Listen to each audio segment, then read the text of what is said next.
Și credeți-mă că n-a fost deloc ușor să stai să montezi un acoperiș. Bineînțeles, n-am stat să-l montăm pe tot acolo, pur și simplu am pus câteva țigle pe acoperișul unei case, dar ce fac băieții acolo este o muncă fantastică. Bineînțeles, când lucrezi la sol, nouă ni se pare destul de ușor, dar oamenii când stau acolo sus pe casă și ne montează nouă țigla, ar trebui să ne gândim mai bine exact de ce ne cer atâția bani. Și nu sunt deloc mulți, dacă stăm să ne gândim că un tânăr inițiat și venit nou în această meserie câștigă undeva la aproximativ 1500 de lei pe lună într-o companie, doar pentru că stă toată ziua și montează acoperiș pe casă. Un lucru de apreciat și tot mai greu de găsit în zilele noastre. Așadar, dacă vreți să revedeți acest material, intrați pe pagina noastră de Facebook, Metropolis cu Constantin Opriș, și acolo puteți găsi și celelalte materiale sau înregistrări. Până atunci, în următoarea parte a emisiunii, vreau să vorbesc despre un proiect fantastic, aș putea să-i spun la noi în România, care nu a prins foarte bine, dar de ce nu a prins el atât de bine precum alte structuri de case? Asta pentru că n-a fost promovat așa cum trebuie, părerea mea. Dar tocmai de asta l-am invitat pe Alex Bolan, designer One Design. Bună ziua, bine ai venit! Bine te-am găsit, Constantin, mulțumesc mult de invitație. Alex, ce urmărim noi acum în Plasme este un proiect de cafenea realizat din containere maritime. Mie îmi place fantastic de tare ideea asta cu container maritim, mai ales la malul mării. La munte aș fi așa ceva mai reticent, având în vedere metalul, condițiile climaterice, temperaturile scăzute și așa mai departe. Sunt mulți factori. Lămurește-ne puțin. Hai să vorbim întâi de proiect, după care intrăm puțin. Ideea proiectului a fost foarte simplă. Un importator de containere, ceea ce vedem noi în imagini, este un container multiplu. Practic, în containerul de bază se strâng celelalte două containere. Și practic el este un container triplu, cele două extensii fiind puțin mai mici ca dimensiuni ca să poată să fie acomodate în containerul mare. Tema proiectului a fost să găsim anumite funcțiuni care se pretează pentru acest spațiu, astfel încât beneficiarul să poată să vândă aceste containere în România. Desigur, ideea poate fi multiplicată și cu 3 containere puse unul lângă celălalt. Propunerea noastră, prima propunere, este cea cu o cafenea care poate fi amplasată oriunde. Până la coadă nu necesită o autorizație de construire decât provizorie, fiind transportabilă pe un camion și montată cu ajutorul unui macara. Tot mobilierul poate fi așezat stânga sau dreapta, astfel încât în momentul închiderii ea funcționează perfect. E foarte sigură, ai închis o ușă și totul este în regulă și, după părerea noastră, este un proiect care poate să funcționeze. Vis-a-vis de ceea ce spuneai tu, că este vorba de mare sau de munte, condițiile sunt cam aceleași. Până la urmă și la mare, dacă vorbim de salinitate, umiditate, avem niște probleme. Dar nu sunt atât, sunt totuși niște construcții care ar trebui să fie temporare și cum în general scopul lor este să aducă niște venituri, după care să fie mutate în altă parte, cred că sunt vreau să vorbesc despre proiectul ăsta pe care îl urmărim și noi chiar acum. Ideea, propunerea venită din partea voastră și din partea ta ca și designer. Care sunt posturile unui asemenea container? Containerul efectiv este în jur de 30.000 neechipat. Vorbim de acest container care se extinde. Un container simplu pleacă undeva de la 1500 dacă este refurbished, direct din containerele folosite în transportul maritim, și poate să ajungă spre 6, 7, 8.000. Depinde foarte mult de ceea ce îți oferă acel container. Soluția, noi o să mai prezentăm un proiect probabil după sărbători, nu cred că ne iese până în sărbători, de birouri, o soluție de birouri cu spălătorie, cu mai multe funcțiuni, realizate tot din containere. Sunt firme specializate care comercializează astfel de containere, fie refolosite din cele de transport, fie containere noi dedicate pentru anumite activități. Dacă mă întreb pe mine, asta este una dintre cele mai practice soluții prin care poți construi un mic business, uite, o cafenea, de exemplu, pentru care nu ai nevoie de prea multe hârțogăraie, până la urmă, comparativ cu o construcție normală, standard, dacă ai sta să o realizezi. Apoi, bineînțeles, pui problema terenului și așa mai departe. Sunt celelalte. Dar ca și costurile asta mi se pare o idee fantastică. A realizat cineva la noi în România prima casă, făcută complet cu finisaje interior, exterior, exact ca și o casă normală, undeva la 45.000 de euro cu TVA. A reușit să scoată o suprafață de 120 de metri pătrați.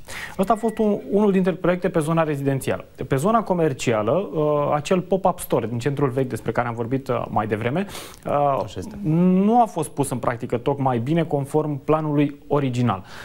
Ideea era de a pune mai multe containere maritime și de a face un magazine, mai multe magazine comerciale în centru vechi. N-ai apucat să-l vezi pe ăla, nu?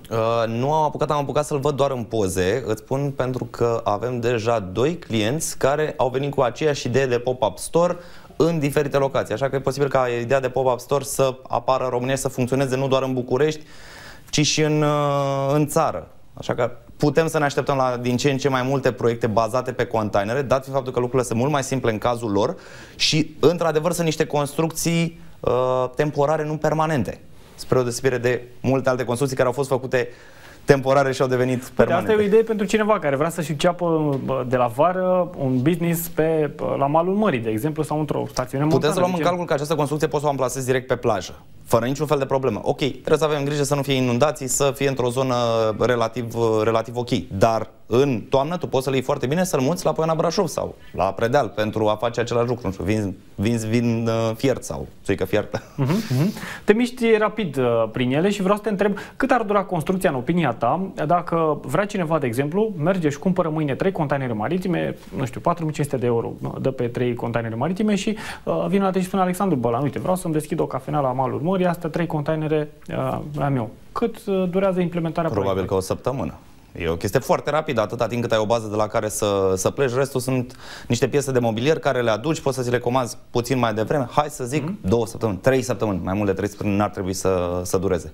Ca și concept de interior, ce crezi că se potrivește cel mai bine? Noi am mers pe un stil fusion care se practică în momentul de față în majoritatea locațiilor de tip alimentație publică, în toate barurile, cafenelele, restaurantele, îmbinarea de materiale, de texturi, lumini de mai multe tipuri, lumină caldă, lumină rece. Am făcut un mix. Este o propunere strict din punct de vedere al stilului actual. Desigur, ea poate fi adaptată. Am luat în calcul și faptul că tot containerul este metalic până la coadă.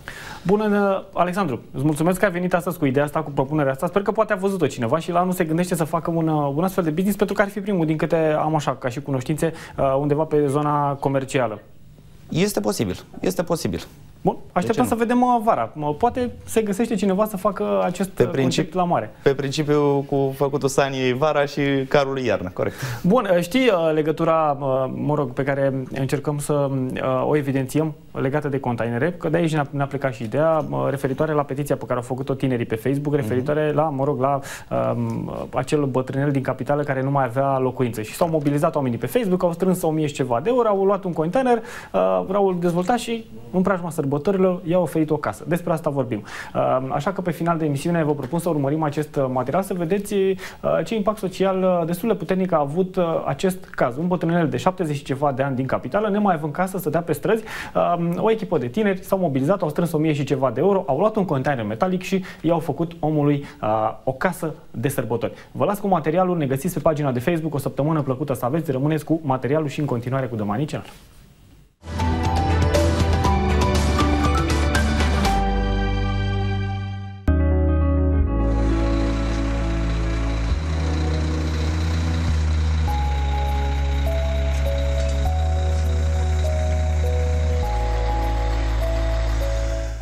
Mulți tineri s-au mobilizat pe internet și au amenajat o locuință pentru un bătrân care locuia în condiții inumane într-un cartier bucureștean. Timp de 2 săptămâni, tinerii au recondiționat un container pe care l-au dotat cu mobilier și cele strict necesare traiului de zi cu zi. Prin intermediul internetului, 50 de oameni au contribuit cu sume de bani, iar tinerii au reușit să strângă 1000 de euro pentru amenajarea locuinței lui Nea Ion.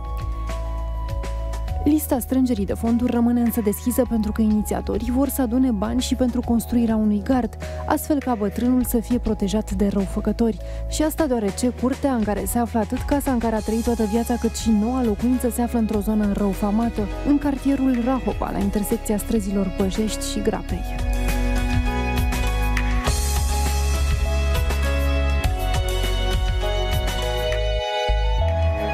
This short video to really thank the guys that helped us to raise the money and so on for this. We hope that this video will inspire other people to do the same thing.